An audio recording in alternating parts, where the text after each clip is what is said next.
Don. Come on, everybody. Don. All right, we're coming. Don. All right.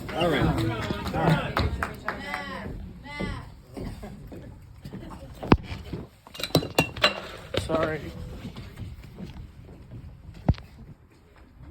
Welcome to Cinequest. We're going to play a little game called Pass the Mic. And what we'll do is I'll hand the mic to you.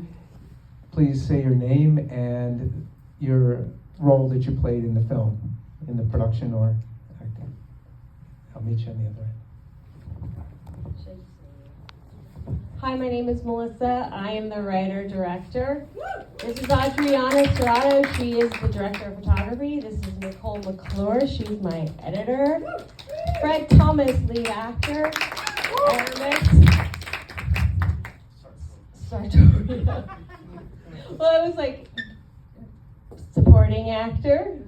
Don, producer. And Matt, our gaffer. Pretty much our whole crew.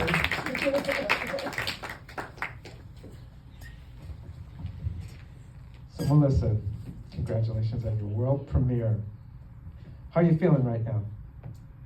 I feel good. I mean, thank you for everyone for coming and coming to a 9 o'clock show, and thank you for staying even though the projection was broken and the color was off. So thank you for sticking around. But I feel good. I'm happy to be here, and I'm happy you all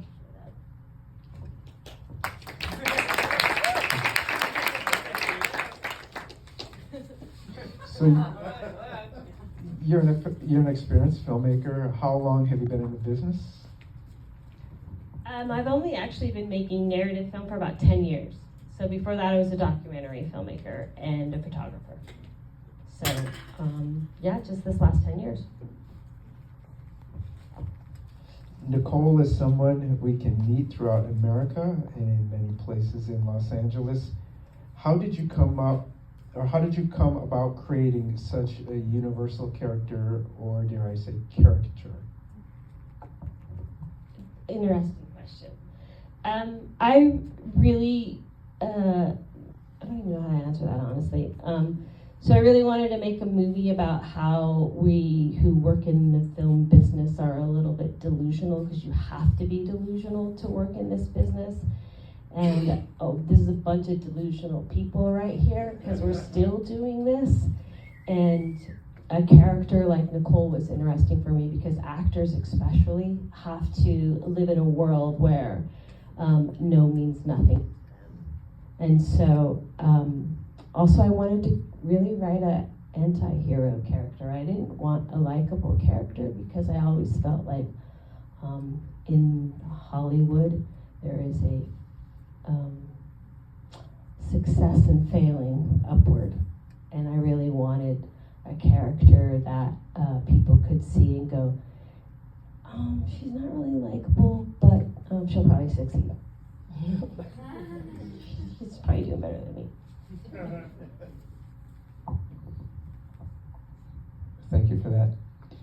Another question, was Freddie's role adjusted to align with Fred Thomas?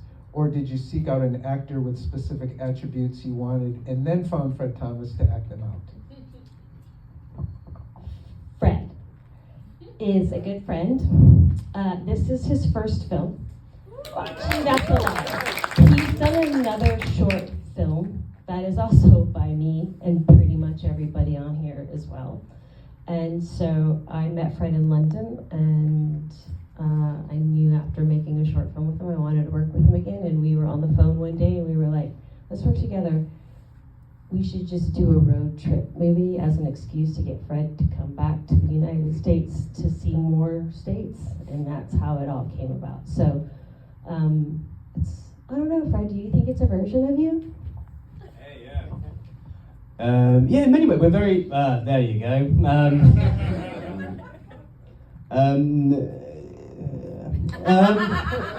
Yes. Yeah, it is a version. In many ways, yeah, it is. In some ways, it's not.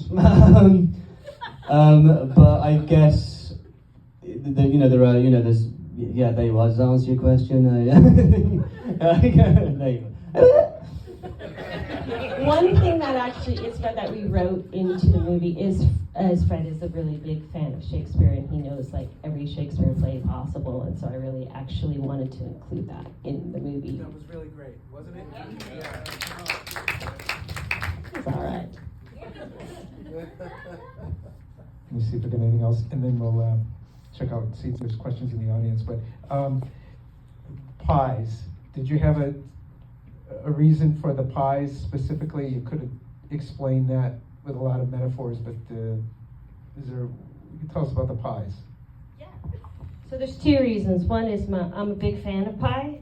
I'm a huge fan of pie. My grandfather used to make pie for me all the time, and I've taken many road trips where I planned all the stops around pie.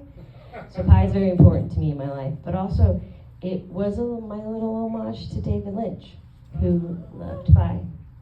So, sad. Thank you, Melissa. And just a quick check, how many filmmakers are here tonight? Do we have any filmmakers? A couple of them. Okay. Interested to hear your take on this. Is it all right if I go ahead and throw it out to the audience and see if anyone out there has questions? Anybody?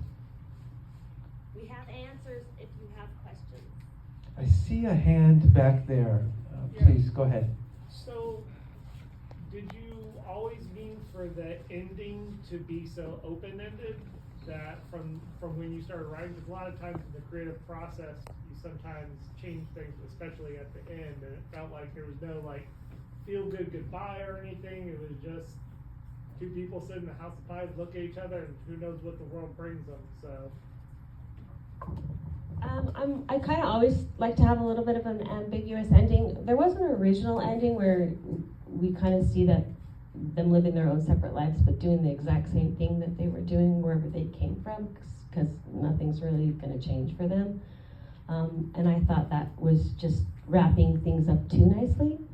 So I kind of really wanted to just end it with him leaving her in a parking lot and her just kind of, we don't know what's going to happen to them. And I thought that that's a better ending because I don't think they knew what was going to happen. So, does that answer your question? That was an ambiguous answer for an ambiguous ending. Other questions? Oh, there's one. I'm sorry, I didn't see you. I was looking back there. Go ahead, please. I think my favorite scene was in the diner when the guy she's talking to that guy. That guy right there. Hi, man. This might be a question for you. Hi, how you doing? I don't know if it's a question for you. The question is, how did that scene come about? I thought it was brilliant. I wrote that scene specifically for this guy right here because I think he has some untapped talent, and I really wanted to put him in a movie. I really appreciate that. Thank you. When she sent me the scene, I read it, got it memorized, but then I think once I really kind of felt what I was saying, it really made sense. So once I knew where I wanted to go with it. It was, the tears would just like come. And rehearsing, I was crying so much more. And we even cried a little in the car. She's like, "You got it, let's go." So no, it was just I had no idea what he was going to do because we didn't actually rehearse with any of the actors. So he kind of just drove in and we're like, okay, we have like 10 minutes. We don't have a permit to shoot in this cafe. We're just going to go in there and do our thing, and like we're going to just ask them when we go in, and if they say no, then we'll just figure it out. And then I said, let's see what you got, and we went in the car, and he did his lines with the actress Nicole, and then I was like, oh wow, that's exactly opposite of what I thought I wanted. But he did it in such a way I was like, oh, actually, that is what I wanted for this part. So I said, don't change anything. Yeah, it was really, I was really honored to like, be a part of this and see the whole project. Nicole, my partner, she edited it, so You've seen this movie more than anybody. So I got to see a whole year of this become what it is, and I saw so many versions, and every version I saw, I loved it more and more. So I knew it was something special, and just to be a part of this really meant a lot to me. And actually doing that scene I knew we were doing it at a restaurant. I didn't know we were gonna do it inside a restaurant. So while we shot the scene, I was delivering that, like people were just coming and going in and out. It was like it was a whole thing. So it's like delivering the lines to Nicole, and then like just people are moving around over here that had nothing to do with the shoot or anything was a challenge, but I was very happy how it came out. And thank you for noticing that. I'll pay you, I'll Venmo you later. Other questions? We got one back here. Go ahead, please. What's the time frame for the actual production of shooting? Did you do it all in one block, or did you jump it up, doing a road movie? We shot it in 9 days. Wow. Yeah, we shot 2 days in LA, like interior stuff, and with the sister. That's Leonora's actual house, and I didn't actually really notice that it literally says like the Pitts house, right? And I was like, oh my god.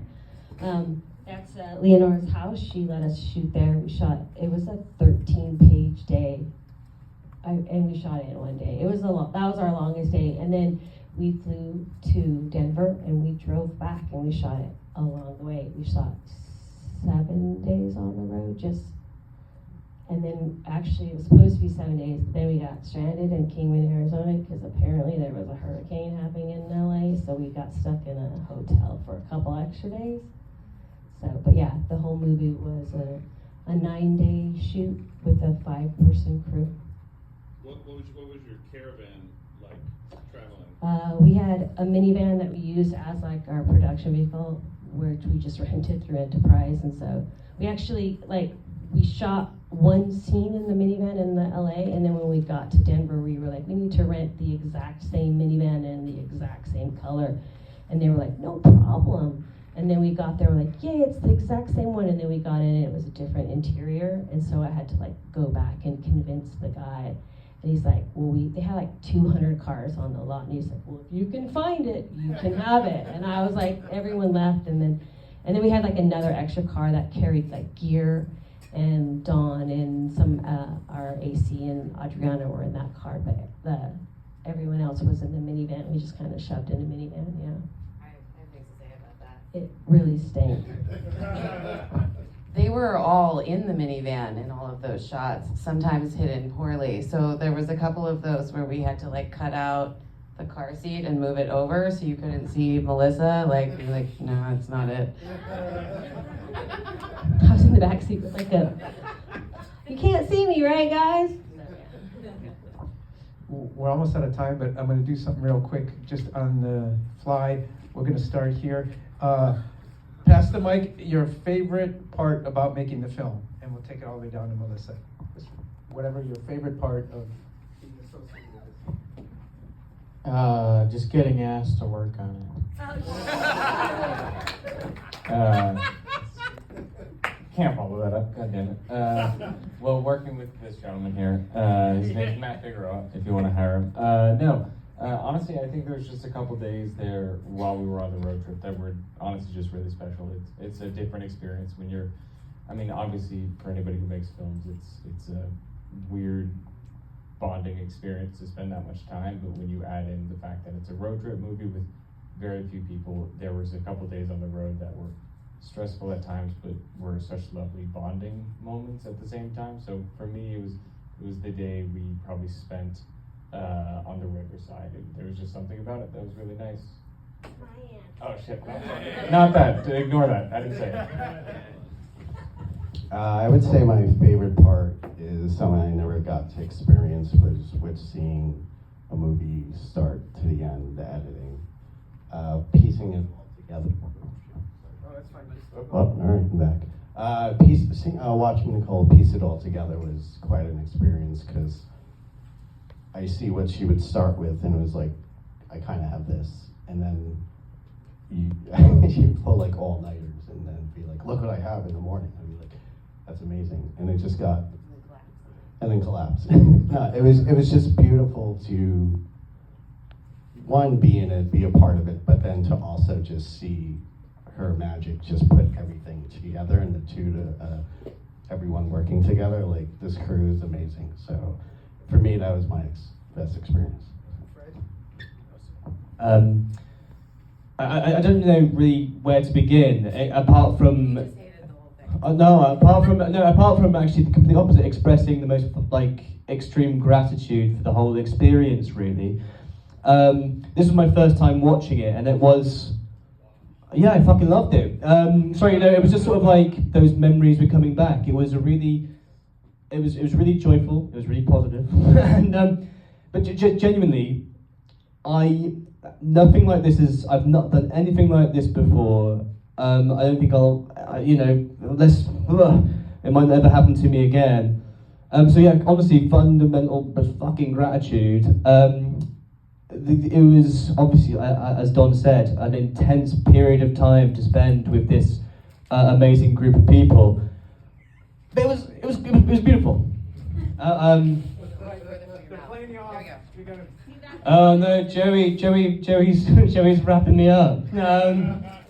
But honestly, guys, all I can say is it's fundamental. Just everything is fucking amazing. All right, so that's my line. Let's clip it. All right, there we go. Thank you, Fred. Thank you. Cheers. So my favorite part was getting to do the intro in the beginning. We had a bunch of the actors that appeared in the film and some just friends of ours send in their horrible audition failures and strangenesses, and then there was actually we wanted an extra button on it on the end, and so we were like, okay, it has to be like more than happy birthday but less than screaming. And I was talking to Aramis about this, and he was like, a sneeze. So that's where we put the sneeze at the end, which was harder to get than you'd think. There was a lot of pepper in his nose. His answer was beautiful and really like honored me, and so that my answer was, we got to put cayenne pepper in his nose. It's kind of horrifying, but it's the truth. I would snort it and it didn't. No, it didn't work. It's not how you're supposed to do it. I'm going to piggyback off of what Don said. There's nothing like being crammed in a minivan with some of your favorite people. And honestly, I want to sometimes. You and I were crammed in spaces that we should probably not have been. But honestly, I think one of the best experiences was getting to work with Mylissa again. I met Mylissa years ago as an AC, and ever since, well, not ever since, but I've shot a couple of your movies now, and we've worked together. It's been nothing but fun. You really like to challenge me when you can. I want to say, I mean, the whole thing was a really great experience. Like, I called up everybody and I said, what are you guys doing next month? Let's make a movie. And that's literally how it all happens. We started the movie and like the SAG strike happened, so that was like stressful. They gave us a waiver. We got stuck in an elevator for an hour one night. We lost a day's footage on a corrupted card. There was a death in the middle of the shooting that was really important to me, and you just had to kind of keep on. So despite all of that, besides working with everyone, my actual favorite day is we shot in my hometown growing up, in a very special spot for me on the Colorado River in Moab, Utah. I really appreciated that there was a big storm coming, and I just was like, no, please, can we just do this? So I like to think that I got to accomplish something in my life.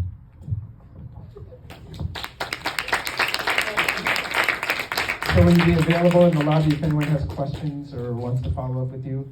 Okay. Will you promise to come back and see us at Cinequest? Yes. Okay. Thank you. Yeah. Cinequest loves you. You're beautiful artists. All of you. Appreciate you being here. Thanks for shining your light on us tonight. You illuminate the talent. To the audience, it's been a great night. Thank you all for being part of the festival. We couldn't do it without you. Please get to your destination safely this evening. Don't forget to vote, cinequest.org/vote. And as they say in show business, that's a wrap. Thank you, everyone. Good night.